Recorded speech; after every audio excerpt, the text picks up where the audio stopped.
On nous a menti, mis des rêves, des idéaux à atteindre devant nos yeux. Expliqué qu'il y avait certaines cases à cocher, des cases avec plus d'importance que les autres. Et c'est la raison de mon voyage en Asie. Pour vivre la vie que les quelques gourous persuasifs dont je m'étais entouré numériquement m'avaient incité à vivre. Pourquoi je suis parti là-bas ? Pourquoi Bali ? Pourquoi la Thaïlande ? Parce que c'est ce que tout le monde fait. Une fois avoir réussi à développer un business sur internet, après quelques années de travail plus ou moins fastidieuses, pour profiter de sa fameuse liberté durement acquise. C'est ce que tout le monde fait. Et c'est ça le problème. Au gré de ma consommation de vidéos authentiques, qui sont seulement les échos des messages propagés par quelques têtes d'affiche américaines, il faut se le dire, je m'étais intoxiqué. Je m'étais mis dans une case, je suis devenu prévisible. Et j'y suis allé plein d'entrain, avec le sourire dans cette case aux apparences brillantes. Je suis un entrepreneur, je fais du dev perso, je fais ce qu'il y a de mieux pour moi, je suis en train de devenir la meilleure version de moi-même. Le piège s'était refermé, tel un marin envoûté par le chant des sirènes, avançant vers elle sans s'apercevoir du naufrage imminent. J'avais tout à disposition, des manuels qui m'expliquaient comment je devais me comporter dans telle situation ou telle circonstance, des opinions prêtes à l'emploi, des causes à défendre, des compétences à développer, des combats à mener, des manières d'agencer mes journées, des critères à respecter, somme toute, un système de valeurs clé en main. À partir de là, en quelques minutes de discussion, on pouvait tout savoir de moi. On me donnait une input et le même programme, suivi par des milliers d'autres personnes, se chargeait de me faire agir en conséquence. Et ça a été cette thématique pour moi, mais c'est le cas pour tellement de monde avec d'autres thématiques, d'autres micro-niches ou bords politiques. Combien ne se reposent uniquement sur un ramassis de clichés et d'idées préconçues qu'ils prennent pour les leurs, pour leur propre identité? Combien se sont transformés en êtres intégralement prédictibles, à force de n'écouter qu'un seul discours, à emprunter le même chemin, à suivre le son de la même cloche, en boucle, sans jamais s'enlacer. Et je supporte plus qu'on puisse savoir ce que je vais dire avant même que je ne l'exprime, ou de pouvoir prédire mes prochains mouvements, et de pouvoir en faire de même pour les autres. Dans une certaine mesure, j'ai été devenu qu'un épouvantail, bon qu'à suivre les algorithmes qu'on m'avait implantés. Ici à son tour de propager ces idées au plus grand nombre. C'est une perte de liberté évidente. Et c'est avec ces idées-là en tête que je sors de l'avion, que je pose le pied sur le sol balinais accompagné de mes gars. Mais à ce moment-là, l'excitation de la découverte est largement supérieure. On agrandit la map, on va goûter à la vie de nomade digital, vivre dans des endroits paradisiaques, manger pour 3 € et surtout aller à la plage sous 30 degrés en plein automne. Donc oui, les remises en question existentielles, ça va 5 minutes et c'est sympa quand t'es 12 heures assis sur les mêmes 50 cm² à 4000 mètres d'altitude, mais là on a des dauphins et des tortues à voir, si tu veux, j'ai autre chose à faire.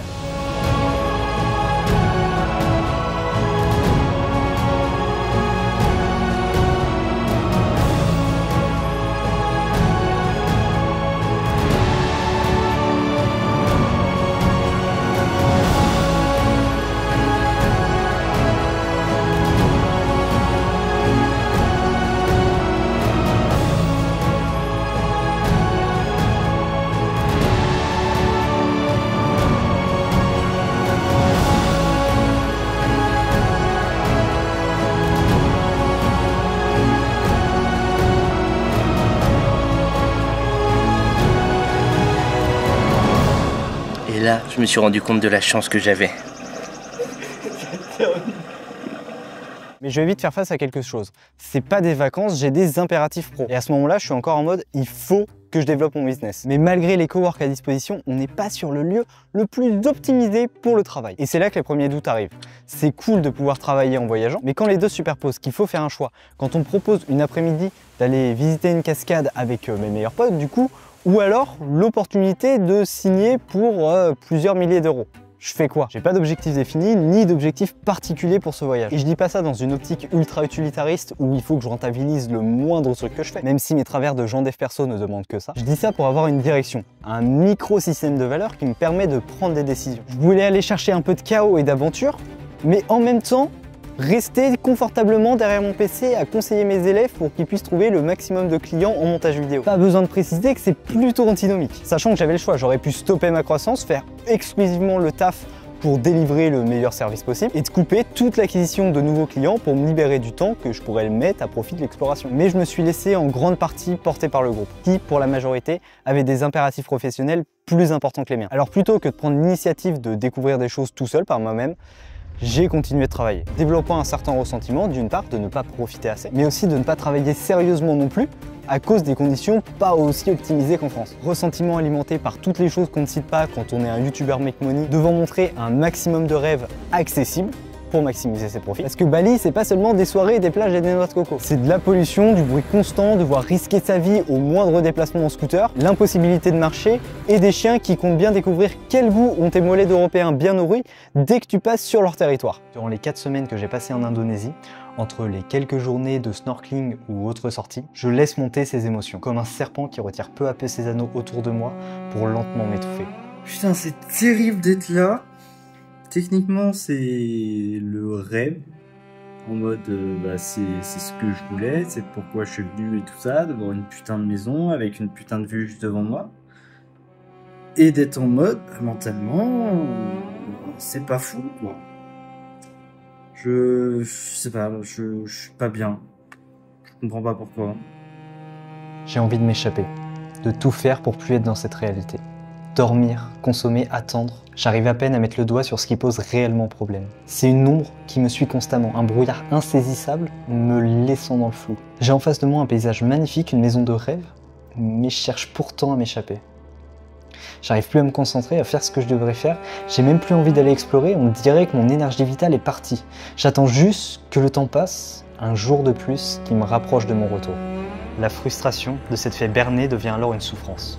Le résultat de toutes mes actions, d'avoir enfilé le costume de l'entrepreneur en ligne, d'avoir suivi les dictats du dev perso pendant plusieurs années, m'avait mené là, à l'autre bout du monde, mais en étant incapable de profiter de ma situation. Et c'est le problème de s'accrocher à une identité unique. À partir du moment où tu te mets dans la catégorie entrepreneur, tu te dois de cocher des cases. Avoir une morning routine, faire 10K par mois, décorréler son temps de ses revenus, vivre et bosser en voyageant dans des pays du tiers-monde pour 6,50 €. Quand tu t'identifies à cet archétype, tu dois agir comme celui-ci. Faire les mêmes actions, rentrer dans le moule. On se pense être hors catégorie, être sorti du système de la matrice, mais on a juste rejoint une autre société, avec ses codes, ses attentes, ses règles, ses idéaux. Qui plus est, une société qui se construit en opposition à l'ordre établi. Et donc qui en fait en réalité toujours partie, puisqu'elle se définit directement par rapport à lui. Contester un ordre établi ou un idéal de vie par un autre idéal, c'est toujours fonctionner de la même logique. Rien ne nous différencie alors du salarié sur lequel on a tant craché. Le salarié qu'on a voulu à tout prix éviter de devenir. Est-ce que les entrepreneurs ont pris ne serait-ce que 5 minutes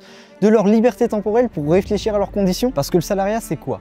Avoir des obligations auprès d'un patron, contre-rémunération avec des horaires définis. Dans l'entrepreneuriat, on a des obligations envers des clients, tout aussi importante que celle envers un patron, une pression de performer, puis au minimum maintenir cette performance pour l'ego, pour maintenir l'image que tu as construite de toi et pour maintenir ce lifestyle auquel tu aspires et duquel il n'est plus envisageable de renoncer. Tu dois.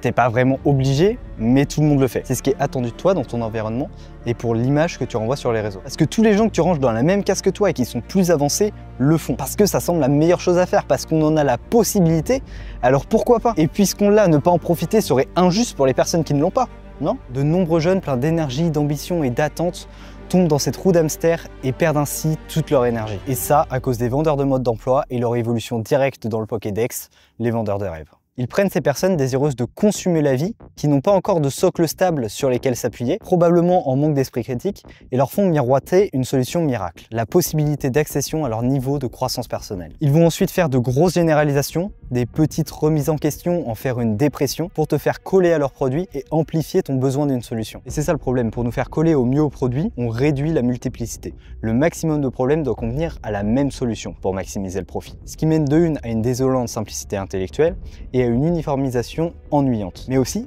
et surtout, à sortir ces personnes de leur voie. En faisant commerce des coups de main, des conseils, des principes et des parcours, on aiguille assurément de nombreux égarés. Mais dans un même geste, on vide les rangs de l'art au profit de ceux du concret. On perd au change. Cette phrase, elle vient d'un livre, S'anomaliser, qui est tombé entre mes mains durant le voyage et qui m'a bien marqué. Il était temps de quitter Bali pour mettre le cap sur la Thaïlande, et là-bas, on rejoint Tom qui vient d'atterrir depuis Paris. Et ce mec, avec lui, il avait quelques livres, dont S'anomaliser de Étienne Lerin, que je lui ai emprunté. C'est un livre que j'avais déjà croisé durant l'été, mais sur lequel j'avais pas accroché directement. Et j'avais abandonné sa lecture dès les premières pages. C'était sûrement pas encore le moment pour moi de parcourir ces lignes. Et tu l'auras certainement compris, ce livre parle de retrouver sa voie que les méandres d'internet nous a fait perdre. Mais l'arrivée de Tom, ça marque aussi autre chose. Il a pas spécialement de travail à faire sur place, alors il compte bien profiter de son mois pour explorer la Thaïlande. Contrairement à notre groupe initial, un peu trop absorbé par son travail. Ce qui veut dire qu'il fait toutes les recherches sur les lieux à visiter et que je peux me greffer à lui. C'est qu'une journée par-ci par-là. mais ça fait la différence. Et c'est là que je comprends vraiment que le voyage, c'est une activité à plein temps et que je pourrais pas autant profiter que si j'avais aucun travail à faire en parallèle. Mais surtout que je pouvais pas me permettre de laisser cet état d'esprit m'impacter durant un mois de plus. Je réalise que je pouvais pas kiffer si je cherchais à vivre comme en France. Évidemment que je peux pas avoir le même confort qu'en France. Évidemment que je peux pas faire les mêmes choses auxquelles je suis habitué. Mais je peux en faire tant d'autres. Découvrir le pays, profiter de la liberté qu'offrent les scooters plutôt que de m'en plaindre, aller chercher des petits coins sympas, profiter de l'ambiance apaisante d'un jardin, de la sérénité d'un temple, s'extasier de la vue sur la mer depuis les montagnes. J'ai compris qu'il y avait un temps pour tout. Que c'est dur de laisser le business de côté quelques jours, de refuser des appels, refuser des occasions de signer des contrats. Mais il y a un putain de temps pour tout. Je vais pas aller en Asie tous les mois. Profite de ce qu'elle a à t'offrir et reviens en France jouir de ton petit confort. Et c'est comme ça pour les lieux, mais c'est aussi le cas pour toutes les situations, les phases de vie, les relations. Il y aura toujours des éléments qui te conviendront pas, que tu as envie de changer, et qui changeront. Mais au lieu de se focaliser dessus, attendre que ces problèmes soient résolus avec impatience. Profite des avantages, des éléments qui sont positifs maintenant. Parce que ces éléments, ils finiront par disparaître eux aussi. Tout est éphémère, le mauvais comme le bon. Aucune situation n'est parfaite, il y aura toujours des compromis à faire. Mais elle peut s'en rapprocher un peu plus de la perfection, dans ta perception du moins, si tu te focalises sur le positif. En étant conscient que cela ne durera qu'un temps, avant d'arriver dans une nouvelle phase, qui sera accompagnée de son lot d'avantages et d'inconvénients. J'avais écrit quelques notes en quittant Nîmes dans le train, en partant pour l'Asie. Une page était finie, et à l'instant, dans ce train, elle était en train de se tourner. Ces notes, elles s'adressent à moi-même. Tout est temporaire, le mauvais, mais surtout le bon. Et au-delà de juger tout ce qui t'arrive de manière machinéenne, comprends que toutes les phases de ta vie sont vouées à se terminer. Il faut trouver la beauté dans ce renouvellement, le début d'autre chose. Et si tu n'y arrives pas, tu créeras de la négativité là où il n'est pas censé en avoir. La vie est composée de vagues, de différentes magnitudes, intensités, mais chacune est passagère et ne reviendra jamais. Vivre, c'est profiter de chaque goutte tant qu'elle est présente sur ta peau, mais de la laisser s'en aller pour en accueillir une autre, différente. Et une autre que j'avais écrite seule lors d'un repas sous le soleil de Provence, alors que tout allait bien dans ma vie. On ne sera jamais totalement heureux en paix. Et c'est rassurant. Tu ne fais pas mal les choses, qu'importe tes actions, tu ne la trouveras pas. Chaque personne que tu envies fait face à des adversités. La quête du bonheur est illusoire. Vis, ressens, avance, mais s'il te plaît, ne te laisse pas bercer par l'illusion d'une vie future meilleure. Ce que je vais me souvenir de ce voyage, c'est pas les moments que j'ai passés au cowork ou dans le salon devant mon PC. Non, évidemment que ce dont je vais me souvenir de l'Asie, c'est des journées où on vadrouille dans Koh Samui avec Tom, de se baigner au pied d'une cascade, du jardin féerique et de la poésie qui s'en dégage, des vues imprenables sur les côtes thaïlandaises, de prendre le risque de ramener des Allemands en galère de scooter derrière nous alors qu'on maîtrisait à peine sur 50 minutes de route, et qu'elles partent après sans à peine un merci comme ça directement. Bon, du coup, je déteste les Allemands maintenant. En une journée, j'ai créé autant de souvenirs qu'en une semaine entière à Bali. Alors là, l'arrivée de Tom apporte un vent de fraîcheur. Donc si c'était à refaire, et ce que je retiens pour mes prochains voyages, c'est que j'apprécie pas tellement cet entre-deux de nomade digital qui voyage tout en travaillant. Je privilégierais des vraies vacances où j'aurais pas ou très peu de travail pour passer tout mon temps à m'aventurer et donc faire en 2 semaines ce que j'ai visité là en 2 mois. Et ça me paraît logique. Quand tu pars, tu maximises ce que tu peux pas faire chez toi, puis tu rentres et tu travailles dans un endroit adapté à ta productivité. Et comme ça, tu développes aucune frustration, juste de l'excitation à l'idée de partir avant le voyage et pendant ton excitation de pouvoir revenir à ton quotidien, à ton petit confort qui monte tranquillement jusqu'à temps d'arriver. Plutôt que de chercher un entre-deux, une zone médiane tempérée et donc renoncer à l'intensité des extrêmes. Et c'est d'ailleurs une idée développée par Étienne dans son livre, ainsi que dans Le Loup des Steppes de Hermann Hesse, que je suis en train de lire, qui va nous amener au dernier point de cette vidéo. Vivre dans les extrêmes pour trouver l'intensité existentielle que procure une vie axée sur l'absolu. Et là, je remets en question l'activité que je fais, les accompagnements pour les monteurs vidéo. Je sais que ce choix de carrière, il est en très grande partie influencé par les vendeurs de mode d'emploi. Qu'il y a peu de chances que ce soit ça que j'aurais fait si j'étais pas tombé sur les vidéos de dev perso, entrepreneuriat, etc. Mais surtout que quand j'ai vraiment développé ce business, j'étais dans un extrême. Je faisais que de bosser, pas de vie sociale, pas d'autre plaisir que mon CA mensuel qui grossissait. Et c'est là que tu peux exceller.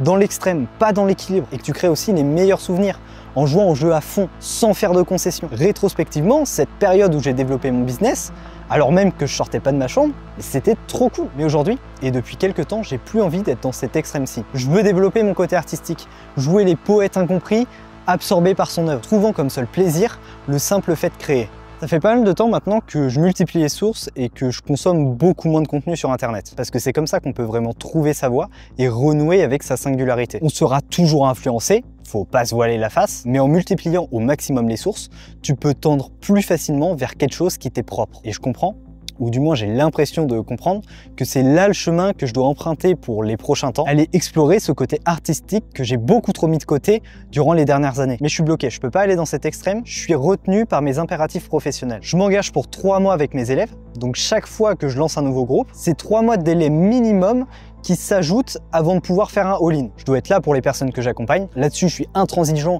à fournir le service de la meilleure qualité. Mais si je fais preuve d'un minimum d'honnêteté, c'est avant tout la peur qui me retient de couper les inscriptions, d'en terminer avec mes engagements actuels et de sauter dans l'inconnu. La peur du futur, la peur de perdre ce que j'ai construit pour le moment, de recommencer à zéro, de plus avoir mon confort actuel, c'est la peur qui m'empêche de sauter dans les eaux profondes et agitées pour protéger ma petite personne, mais qui, ce faisant, me coupe de la chance infime de sombrer jusqu'au fond des flots pour y trouver le trésor submergé dans les abîmes et tenter de remonter avec en prenant appui sur les fonds dans un dernier élan vital avant de manquer de souffle. Et je finirai sur un extrait du Loup des Steppes parlant de son personnage restant dans la zone médiane dénuée de toute vitalité. Son idéal n'est en effet aucunement le sacrifice, mais la préservation de sa personne. Il n'aspire ni à la sainteté, ni à son opposé, et ne supporte pas l'absolu. Certes, il désire être au service de Dieu, mais aussi de ce qui est source de plaisir. Il veut bien être vertueux, mais aussi passer un peu de bon temps sur cette terre. En résumé, il essaye de trouver sa place dans les extrêmes, dans une zone médiane, tempérée et saine, où il n'éclate ni tempête ni orage violent. Et il y parvient, même s'il renonce pour cela à l'intensité existentielle et affective que procure une vie axée sur l'absolu et l'extrême. On ne peut vivre intensément qu'aux dépens de soi-même. Or, pour le bourgeois, rien n'est plus précieux que le moi. Un moi dont le degré de développement est en vérité rudimentaire. Ainsi, assure-t-il sa préservation et sa sécurité au détriment de la ferveur. Il rejette la passion du divin au profit d'une parfaite tranquillité morale. Rejette le désir au profit d'un sentiment de bien-être. La liberté au profit du confort. Une ardeur fatale au profit d'une température agréable. Le bourgeois apparaît ainsi par sa nature même comme un être sans grande vitalité, angoissé, craignant toute forme de renoncement à soi et facile à gouverner. Dans cette vidéo, tu l'auras compris, j'ai pas de solution à te présenter et encore moins à te vendre. Ce que je veux réellement te partager ici, c'est du doute. Un début de fumée qui va peut-être s'immiscer dans tes pensées et qui cache, je l'espère, l'étincelle qui pourra te faire un déclic si c'est ça dont tu as besoin. Dans cette bulle de marchand de méthode, claire, nette, précise, applicable, prédictible et reproductible, j'espère apporter un petit peu de l'incertitude nécessaire au recul dont on a besoin. Alors oui, je me positionne ici comme un ado rebelle qui veut prendre stupidement, mais à tout prix, son indépendance face à ses parents. Je sais qu'il y a certaines choses de positif dans cette niche de vendeurs de mode d'emploi, que les vendeurs de rêve ne sont pas tous ni entièrement négatifs, et que beaucoup le font probablement dans un élan altruiste. Mais j'ai besoin de prendre cette position pour m'en distancer durant un certain temps, pour grandir et pouvoir y revenir plus tard. Et certainement admettre que ses parents avaient raison sur de nombreuses choses. Donc t'étonne pas s'il y a du changement dans les prochains temps. Malgré tout, si tu souhaites vivre du montage vidéo, j'ai fait une formation gratuite pour t'expliquer les 4 piliers de ma méthode pour trouver des clients. Alors oui, à la fin d'une vidéo comme ça, c'est pas forcément le plus approprié, mais je suis plein d'incohérences et tant que je suis encore appliqué dans mon activité pour former les monteurs, je fais un petit peu ma promotion. Donc si ça t'intéresse, c'est 100% gratuit, premier lien en description. Et puis fais-toi plaisir. Et enfin, je me cherche encore au niveau de l'écriture et de la réalisation de ces vidéos. Donc si cette vidéo a pu un tant soit peu te marquer, te procurer quelques émotions ou simplement ouvrir une piste de réflexion, ce sera avec grand plaisir que je prendrai ton retour ou juste de discuter de tout ça. Sur ce, prends soin de toi, c'était Sylvain Evo. Out.